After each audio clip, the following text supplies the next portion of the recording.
Hi, I'm Mateo. I've always prided myself on being the reasonable one in my family. Level-headed, slow to anger, quick to forgive. My son Lucas inherited that temperament from me, thank goodness. He's only 8, but he's got an old soul, my wife Elena always says. We were looking forward to our monthly family dinner at my parents' place until everything changed. Dad, do I have to sit next to Zoe? Lucas whispered as we pulled into my parents' driveway. She always pinches me under the table. I'm sure she'll behave tonight, buddy, I said, squeezing his shoulder. Besides, Grandma made your favorite apple pie. If she bothers you, just come sit by me, Elena added, straightening Lucas's collar. The house was already bustling when we arrived. My brother Vincent was lounging on the couch, scrolling through his phone while his daughter Zoe ran circles around the coffee table. Mateo, Elena, there you are, Mom called from the kitchen. Vincent and Zoe have been here an hour already. Where's my favorite grandson? Lucas peeked out from behind me. Hi, Grandma. Uncle Mateo, Zoe shouted, suddenly stopping her circuit. Did you bring me anything? Not today, Zoe, I replied, but it's nice to see you too. Vincent barely looked up. Hey, bro, Elena. My friend Dr. Samantha Torres, Sam to us, was helping Mom with dinner. She'd been close to our family since college and often joined these gatherings. Sam, didn't know you'd be here, I said, giving her a quick hug. Your mom insisted, said something about needing a neutral party at the table, she laughed, though I think she just wanted my tiramisu recipe. Dinner's ready, Dad announced, carrying a roast to the dining table. Everything was fine until dessert. Lucas reached for the last dinner roll at the same time as Zoe.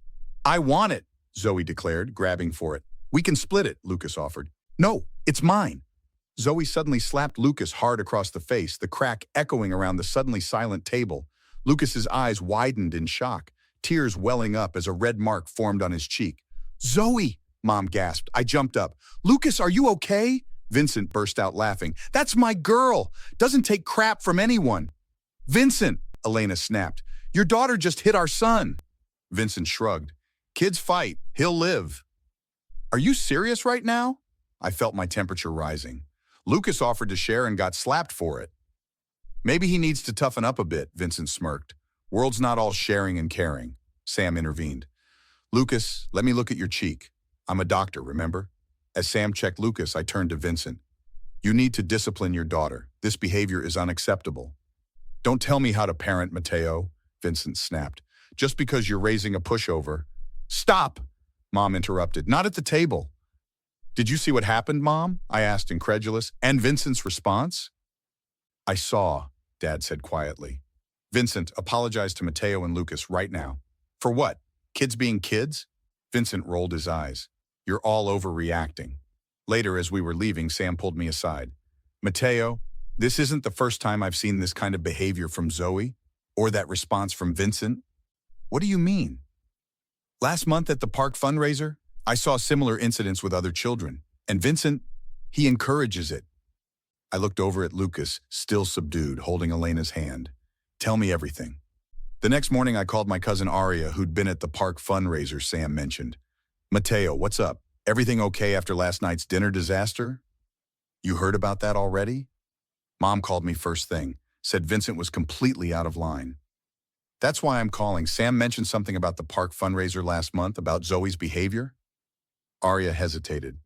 Listen, I love Vincent, but yeah, it was bad. Zoe pushed a kid off the slide, and when the mom complained, Vincent said, she was taking too long. My daughter knows what she wants.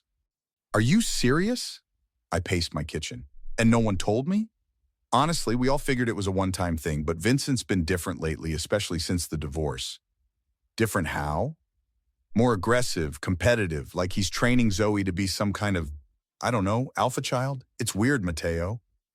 After hanging up, I called Lucas's teacher, Miss Patterson. Mr. Alvarez, I was actually meaning to call you. There was an incident at last week's field trip when your niece's class joined ours. What happened? Zoe took Lucas's lunch and threw it away. When I spoke to her about it, she said, my daddy says Lucas is too soft and needs to learn real life. She said, what? I gripped the phone tighter. Did you speak to Vincent about this? I tried. He dismissed it entirely, said I should focus on actual problems instead of playground politics. I met Elena for lunch and filled her in. This is worse than we thought, she said, stirring her coffee absently. It's not just Zoe acting out. Vincent is actively encouraging this behavior. But why? This isn't the brother I grew up with. People change, Mateo. The divorce hit him hard. That doesn't excuse... I'm not excusing it. I'm trying to understand it. Elena leaned forward. Have you talked to Vincent directly? He won't return my calls. Sam joined us, sliding into the booth. I spoke with my colleague in child psychology.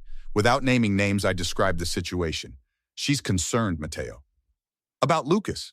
About Zoe, actually. This pattern, the aggression, the father's reinforcement, it often escalates. What should we do? Elena asked. Document everything, Sam advised. Times, dates, witnesses. If Vincent won't address this voluntarily. Then what? I asked. Then you might need to consider more formal intervention. That afternoon, I met with Dad at his workshop. Dad, has Vincent always been like this? Encouraging Zoe to be aggressive? Dad set down his tools. No, but since Diane left, taking half his savings and moving across country with her new boyfriend, he's been obsessed with making sure Zoe doesn't get walked all over like he feels he was. That's no excuse for... I'm not making excuses, Dad interrupted. I'm telling you where his head's at. Vincent needs help, Mateo, and so does Zoe. Will you help me talk to him? I've tried, son. He just says I'm picking sides. So what do? Dad sighed deeply. Sometimes people need to face consequences before they'll change. I finally cornered Vincent at his office the next day. His receptionist tried to stop me, but I pushed past. 5 minutes, Vincent. That's all I'm asking. Vincent glared up from his desk. You got some nerve barging in here. 2 minutes, I'm busy. Lucas came home from school today with a bruise on his arm. Know anything about that? Vincent leaned back in his chair. How would I know? I wasn't there. Zoe was. She pinched him so hard it left marks. Kids play rough sometimes. This isn't playing. I slapped photos of the bruise on his desk. This is bullying and you're encouraging it. Oh, please. When did you become such a helicopter parent? Vincent sneered. Lucas needs to toughen up. He's 8 years old. What he needs is to feel safe, especially around family. Look at you, all righteous. Vincent stood up. Let me tell you something about the real world, Mateo. Nobody cares about sharing and feelings out there. I'm preparing Zoe for reality. By teaching her to be a bully? By teaching her to be strong? There's a difference between strength and cruelty, I countered. What you're doing isn't parenting, it's damage. Vincent's face darkened. Watch yourself, Mateo. No, you watch yourself. This stops now. Either you get Zoe under control or what? Vincent stepped closer. You'll do what exactly? I'll do whatever it takes to protect my son. Is that a threat? Vincent laughed coldly. Good luck with that. It's not a threat, it's a promise. Get out of my office before I call security. Fine, but this conversation isn't over. As I turned to leave, Vincent grabbed my arm. Touch my daughter's life in any way, and I swear I'll make you regret it. Are you threatening me? Take it however you want, Vincent hissed, loud enough for his assistant to hear from the doorway. But remember, I've got friends in this town you don't even know about. When I got home, Elena and Sam were waiting with Lucas. How did it go? Elena asked. Not good. He threatened me. Sam's eyes widened. Threatened how? Said he'd make me regret it if I interfered with Zoe. That's it, Elena said firmly. I'm calling my brother. He's a family law attorney. Wait, I said. We need to try one more thing. Family mediation. And if Vincent refuses, Sam asked, then we do this the hard way. The next day, Vincent called. You think you're clever getting Mom and Dad involved? They want a family meeting this weekend. Will you come? I'll be there, but this is a waste of time. The meeting was a disaster. Vincent stormed out after 15 minutes, shouting, You're all against me, always have been. Before leaving, he pointed at me. This isn't over, Mateo. You've just declared war on the wrong person. Vincent, Mom called after him. Let him go, Dad said wearily. What now? Mom asked tearfully. I took a deep breath. Now we do what we should have done from the start. The family court mediator reviewed our documentation, the witness statements, the school reports, the photos of Lucas's bruises, and the recorded threats Vincent made at his office. Mr. Alvarez, she addressed me, this is concerning behavior. I just want my son to be safe, I explained, and honestly, I'm worried about my niece too. Mr. Vincent Alvarez, she turned to my brother, do you have anything to say about these allegations?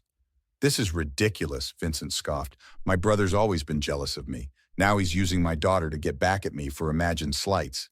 Sir, we have multiple witness statements, including from school officials. All manipulated by Mateo, the mediator sighed.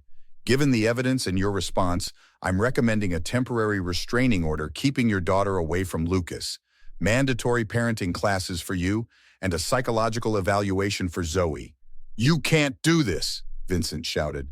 Sir, please lower your voice. This is all your fault. Vincent lunged toward me, restrained by the court officer. You'll regret this, Mateo. 3 months later, I sat with Elena and Lucas at the park, watching him play without fear for the first time in ages. He seems happier, Elena observed. The counseling is helping, I agreed. Dr. Torres says he's processing everything well. My phone rang, Vincent's number. Hello? Mateo, it's me. Look, I've been doing these stupid parenting classes and maybe I wasn't handling things right with Zoe. Maybe. Fine, I was wrong, okay? Is that what you want to hear? Can we just put this behind us now? It's not about what I want to hear, Vincent. It's about actual change, Zoe's behavior, your encouragement of it, the threats. I'm apologizing, aren't I? What more do you want? An apology doesn't erase what happened. Lucas still has nightmares. So what, we can never be a family again? Mom's heartbroken? That was your choice, not mine. Actions have consequences, Vincent. So there's no coming back from this? No forgiveness? Forgiveness doesn't mean forgetting or pretending it never happened. The court ordered supervised visitation for a reason. This is ridiculous. I've jumped through all their hoops. For 3 months, after years of problems. Fine, stay on your high horse, but remember, Mateo, life's long. Tables have a way of turning. Is that another threat? Take it however you want. Goodbye, Mateo. I hung up and turned to Elena. He hasn't changed at all. But we have, Elena said, squeezing my hand. We're not letting anyone hurt Lucas again, no matter who they are. Later at dinner with Sam and my parents, Mom asked, will you and Vincent ever reconcile? That's up to him, Mom. Real reconciliation requires real change, not just words. You did the right thing, Sam affirmed. Sometimes the hardest thing and the right thing are the same. I just wish it hadn't come to this, I admitted. Some people only learn through consequences, Dad said. Vincent made his choices. And I made mine, I nodded, to protect Lucas no matter what. As we finished dinner, Lucas asked, Dad, is Uncle Vincent still mad at us? Yes, buddy, he is. But that's his problem, not ours. Will Zoe ever be nice? I hope so. She's getting help now. Good, Lucas said simply. Everyone deserves a second chance, right? I looked at my son, wiser than his years. Sometimes, but only when they're truly ready for it. Have you ever had to cut off a family member to protect yourself or your child? What would you have done differently? Like and comment your thoughts below.